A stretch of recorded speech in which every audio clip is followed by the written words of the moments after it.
What's happening, sirs? He's a Russian dude. Russia just hit once again in one of the places where this war is actually funded, the energy system that keeps the Kremlin's military machines supplied, exported, insured and paid. Ukraine launched strikes on Russia's Primorsk oil port on the Baltic Sea, a major Transneft-operated export hub capable of handling hundreds of thousands of barrels per day. While President Volodymyr Zelenskyy said, Ukrainian forces also hit a Karakurt guided missile corvette, a patrol boat, and a tankers connected to the Russia's shadow oil fleet. Then comes the most important Manpower story of today's briefing. Ukrainian sources now say Russia has lost more personnel than it recruits for the 5th month in a row, from December 2025 through April 2026. During that period, Russia reportedly recruited and mobilized 148,400 people, while confirmed personnel losses from drone strikes alone reached 156,735. Ukraine's General Staff also reported Russia's total personnel losses since February 24, 2022 at 1,335,150. What's add to all this is the desertion crisis, which skyrocketed in the Russian military once again. Soldiers go AWOL in record numbers, and the officers have no idea how to stop it. At the same time, Reuters reported that the Russian think tank TsMAKP, which is close to the Russian government, cut Russia's 2026 GDP growth forecast to just 0.5 to 0.7%, down to 0.9 to 1.3% 1 month earlier, because Ukrainian drone strikes and Western sanctions are disrupting crude output and exports. Russia's economy also reportedly contracted by 0.3% in the first quarter, its first quarterly contraction since early 2023. So today's briefing is about one big question. How long can Russia keep pretending that its war machine is stable? When Ukraine is hitting the oil system, Russian analysts are cutting growth forecasts, the recruitment math is getting worse, soldiers are looking for exits, and Moscow is leaning more openly on North Korea and foreign fighters. Let's try to answer all of those questions and problems one by one. Here is a awfully familiar part. Primorsk is not just another Russian facility. It sits on the Baltic Sea, more than 1,000 kilometers from Ukraine, between the Russian-Finnish border and St. Petersburg, and is one of Russia's most important oil export arteries. When Ukraine reaches a place like that, the message is simple. Distance is no longer the safety guarantee Moscow thought it was. According to The Guardian, Ukraine struck Russian oil targets, including Primorsk, and 3 ships Ukraine says were used to transport Russian crude illegally. A nighttime drone strike started a fire at the port, and the regional governor confirmed it. That matters a lot, because Primorsk is operated by Transneft, Russia's state oil pipeline company.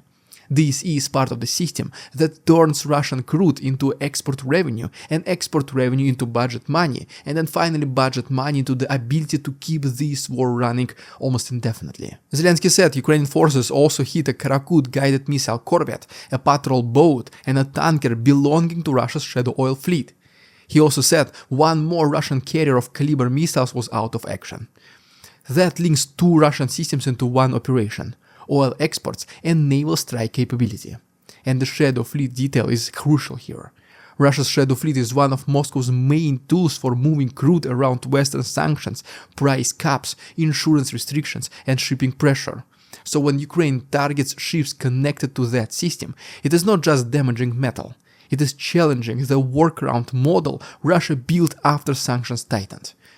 The Guardian then also reported that Zelenskyy claimed Ukrainian forces struck 2 more Shadow Fleet tankers near the entrance of Russia's Black Sea port of Novorossiysk. So now, as you can see, the geography widens significantly. Primorsk and the Baltic, Novorossiysk and the Black Sea, and Russian oil logistics under pressure from multiple directions, not to mention the drone attacks on the landfills and stuff like this. For Moscow, this is an extremely serious problem. For years, the Kremlin assumed that Russia could absorb battlefield pressure as long as oil kept flowing, and sanctions could be softened during discount buyers, shadow shipping, and alternative routes. But if Ukraine can repeatedly target oil ports, tankers, refineries, and naval assets, then Russia's oil system becomes not only sanctioned, but physically vulnerable. And that brings us to Russia's economy, because even Moscow-friendly analysts are now warning that oil prices may not save the system. By the way, guys, if you are watching from Europe, as many of you I'm sure do, and these episodes are inconvenient to watch because of the time zones, please go ahead and check our Patreon, because videos go live there 6 hours earlier. There is always an additional chapter, always in each episode, and this is also the best way to support our work here on YouTube. The link to Patreon is down below. Thanks so much. Now let's continue. Now here's where things get tricky. In theory, Russia should benefit when global oil prices rise. Higher prices usually mean more revenue, and more revenue means more budget space for the military, recruitment, bonuses, factories and subsidies. But Reuters reports that this logic may no longer work so cleanly. TsMAKP, an influential think tank close to the Russian government, said that the high global oil prices will not be enough to boost Russian economic growth this year, because Ukrainian drone strikes and new Western sanctions are impacting crude output and exports.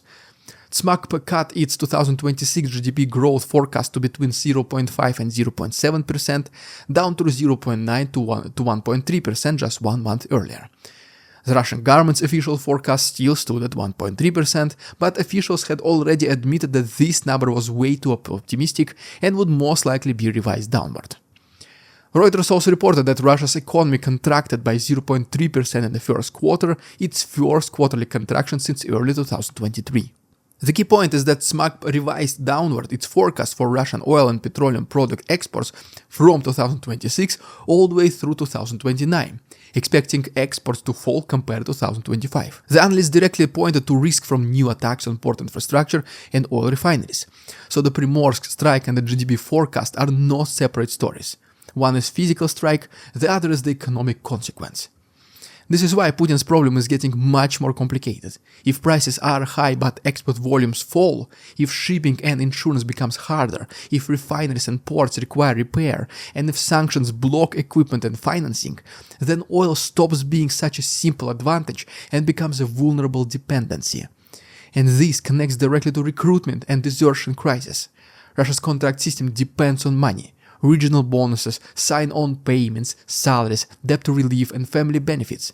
If oil revenue becomes less reliable, the manpower model becomes more fragile, because the voluntarily recruitment system is not built only on patriotism. It is built on pressure plus money. And if the money side weakens, the pressure side usually gets harsher to equal the scales. Also, I saw some of you guys asking whether I will be live streaming Russia's Victory Day parade on May 9th. A small tradition that we do here on the Russian Dude channel for many years. Well, I will be doing this, and I will be translating everything that Putin and other people say, watching whatever military strength Russia has to present, answering your guys' questions, and just in general hanging out with you, and you will be able to see more relaxed and real the Russian Dude. The parade starts at 10 AM Moscow time, 3 AM Eastern Standard Time, midnight Pacific, and I'm planning to start the livestream 5-10 minutes before that. So if you want to watch the parade with us, ask me questions, hang out with everybody else, please make sure to once again subscribe to the channel and turn on notifications. See you then, and for now, let's proceed with today's briefing. This next part is crucial because the biggest number in today's briefing is not only about oil or GDP. It is about Russia's human arithmetic. RBK Ukraine also reported May 4 figures including 11,914 tanks, 24,000 plus armored combat vehicles, 41,000 plus artillery system, 1,700 MLRS, 1,300 air defense system, 272,000 operational tactical drones, 93 almost 94,000 vehicles and fuel tankers, 33 ships, boats, and even 2 submarines. These are Ukrainian estimates and Moscow does not confirm them, but the trend matters. According to Ukrainskaya Pravda, Ukraine's unmanned systems forces reported that for the 5th straight month, starting in December 25, Russia has been losing more personnel than it mobilizes and recruits. For example, between December 25 and April 2026, Russia reportedly mobilized and recruited 148,400 personnel, while confirmed losses from drone strikes alone reached 156,735. The highest figures were recorded in March and in April, with nearly 34,000 each month. In April alone, unmanned systems forces units reportedly struck 10,581 Russian personnel, accounting for 31.15% of all personnel losses inflicted by drones of Ukraine's defense forces. That detail matters because drones are not just battlefield gadgets anymore. They are part of the attrition system. They make it harder for Russia to concentrate troops, rotate units, move vehicles, protect logistics, and preserve experienced personnel. Now connect this to Russia's recruitment target. Ukrainska Pravda column says that the Russian General Staff has a target of 409,000 contract soldiers for 2026, while recruitment in the first quarter averaged about 800 people per day, down to 1,000 to 1,200 a day a year earlier, a decline of roughly 20%. Zelenskyy has estimated that Russia lost about 89,000 troops in the first quarter and recruited 80,000. The mistake many people make is saying that Russia has a larger population, so it can just continue forever. But countries do not mobilize people like numbers on a spreadsheet.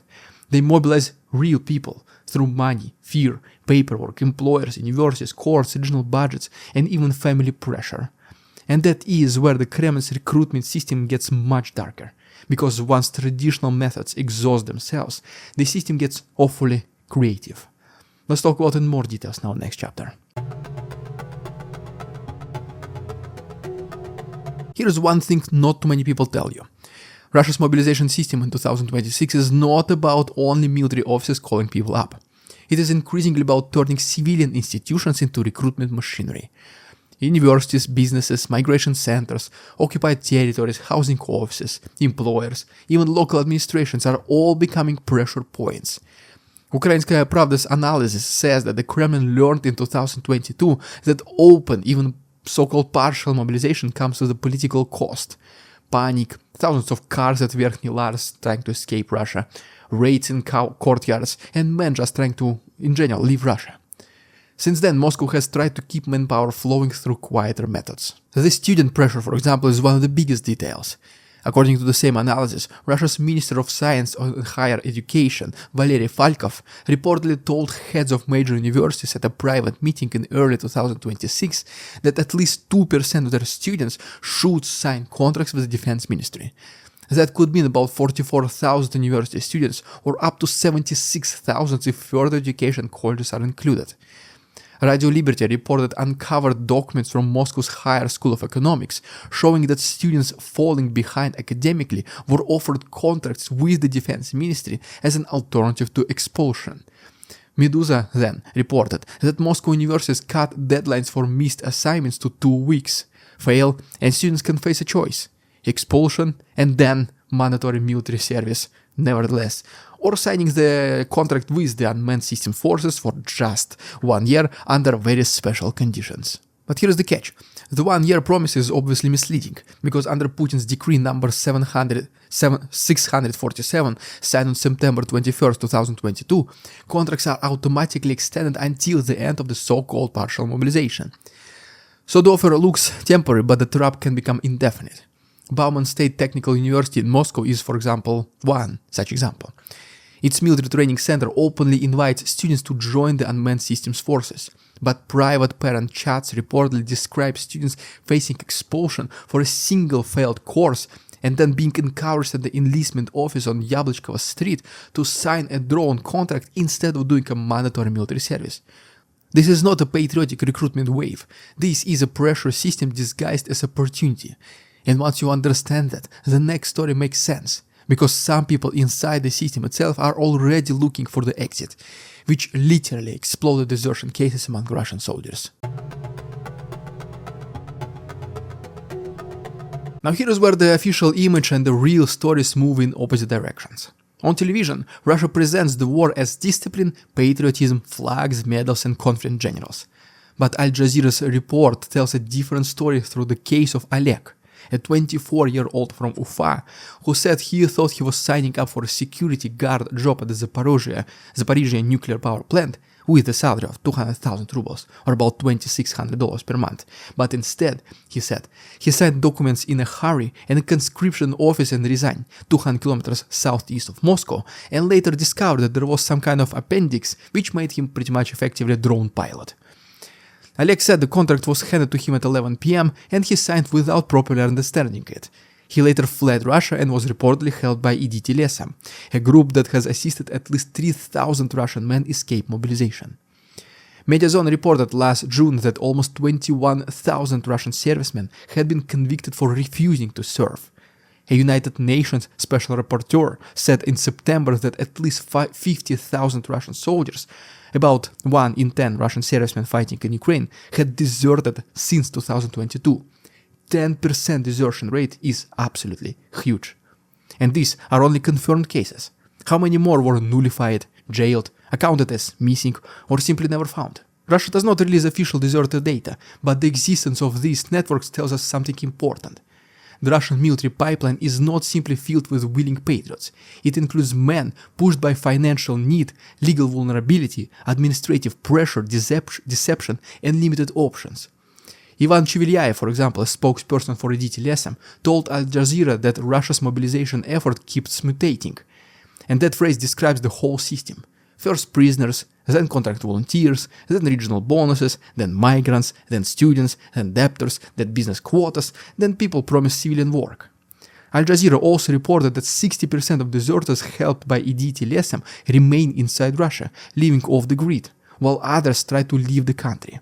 Oleg reportedly tried to go through Belgrade towards Georgia, learned that he was barred from leaving Russia, then followed a route through Minsk and eventually flew to Armenia. And yes, Ukraine also has unfortunately some serious mobilization problems and desertion problems, but today's Russian-focused point is very specific. Endless manpower is not the same as a stable, willing, healthy recruitment pipeline. The more Russia relies on pressure and deception, the more resentment and avoidance it creates.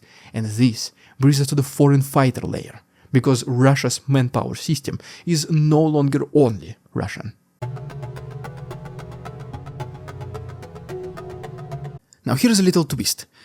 When Russia talks about partnership, brotherhood and multipolarity, the reality can look much colder. United 24 media reports that Russia has repeatedly expressed interest in exchanging only 2 captured North Korean nationals held by Ukraine, while showing absolutely no comparable interest in other foreign fighters detained on Ukrainian territory. That statement came from Bogdan Akrimenko, head of the Secretariat of Ukraine's Coordination Headquarters for the Treatment of Prisoners of War. Akrimenko said Ukraine sometimes has to persuade Russia even to take back its own citizens, and that this also applies to foreigners who fought for Russia. He said Russia has not made a single request except for North Koreans. That suggests that North Koreans are politically sensitive for Moscow in a way other foreign fighters are not. North Korea is tied to Vladimir Putin's relationship with Kim Jong-un, obviously, then also to ammunition flows, military cooperation, and Russia's attempt to prove it is not isolated. If North Korean soldiers are captured and speak publicly, that creates a political problem for both Moscow and Pyongyang. The contrast with Chinese nationals is also revealing. United 24 reported that 2 Chinese citizens captured in spring last year still remain in the custody of Ukraine's security service, while Moscow has shown absolutely no interest in including them in prisoner exchanges. United 24 also mentioned a Peruvian national who claimed he was drawn to Moscow by a job opportunity that shifted into coerced military service. And that fits, as you can see, the broader pattern. The war machine pulls people in through money, confusion, paperwork and vulnerability. And then News AZ, citing Kyiv Independent, reported that Kim Jong-un even urged young people at the 11th Congress of the Socialist Patriotic Youth League in Pyongyang to prepare for involvement in the war in Ukraine and support Russia. The Congress included participants aged 14 to 30 and ended with rallies, parades and cultural events. Reports from South Korean, Ukrainian and Western officials say that North Korea has deployed thousands of troops to support Russian forces, particularly in the Kursk region, although exact figures vary and are not independently confirmed. This matters because North Korea is not only providing personnel, it is providing political theater. Kim's youth messaging frames involvement as loyalty and national duty, while inside Russia itself the war is increasingly just sold through bonuses, university pressure, legal vulnerability and bureaucratic traps. And this reveals a much bigger weakness. If Russia had enough willing, trained, well-equipped personnel, it would not need simply to students under pressure, migrants under threat, foreign workers pulled through job schemes or even North Korean troops treated as diplomatic priority. The more visible these networks become, the more Russia's alliances look less like strength and more like dependency. And Ukraine did exactly the right thing about all of that. It turned this pressure into leverage. Let's talk about it in our final chapter.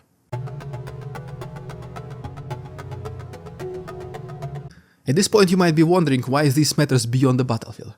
And well, the answer is that Ukraine is trying to turn battlefield survival into diplomatic leverage. The BBC article frames the Iran war as something that has strengthened Ukraine in surprising ways and asks whether a ceasefire with Russia could be closer.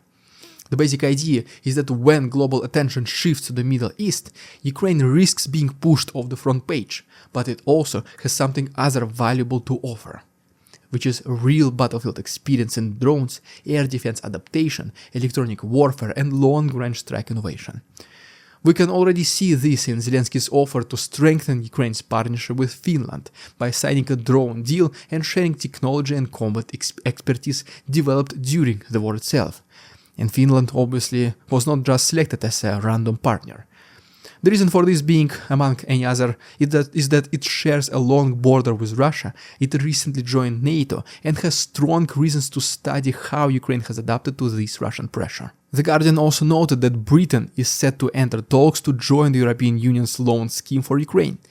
Keir Starmer's government said that Britain wants to work with the European Union to help Ukraine obtain vital military equipment, and the European loan approved last month is supposed to cover 2/3 of Ukraine's needs at least over the next 2 years, with most of it marked for military spending. Britain is also expected to announce another tranche of sanctions on Russian companies to disrupt military supply chains, and that gives this briefing its bigger strategic ending. Ukraine is not only striking Russia's oil infrastructure, it is also trying to build a longer-term support structure in Europe. This 90 billion euros loan plan is not just as visually dramatic as a strike on oil terminal, but for Ukraine's ability to sustain defense over the next 2 years, it may be just as important. The diplomatic picture also changes the meaning of Ukraine's strikes. If Ukraine can show that it can impose cost on Russia's oil system, weaken the shadow fleet, damage naval assets, and keep Russian manpower replacement under pressure, then Ukraine enters any future talks with stronger leverage. Not because peace is suddenly guaranteed, but because negotiations are shaped by cost. So the forecast is this. Russia will keep trying to advance wherever it can, especially in eastern Ukraine, because the Kremlin still believes pressure can create political results. But the cost of that pressure is rising exponentially. Russia's oil system is more vulnerable, its GDP outlook is being revised downward even by friendly analysts, and most importantly, its recruitment model is becoming more coercive, its foreign manpower network are more exposed, and its alliances with, for example, countries like North Korea and others may help tactically, but they also make the war look less like Russian strength and more like Russian dependency. Guys, if you want more daily briefings like this, with the headlines connected to the bigger strategic picture, please make sure to subscribe to our channel, like this video, and also don't forget about the Victory Day live stream, I'll be doing it, so another reason to subscribe. Thanks so much for watching, see you on Friday. We won't succumb to their tricks, the facade they try to sell, their twisted words and feeble claims on us all they cannot quell. We see through their lies, their feeble attempts to sway. We do not believe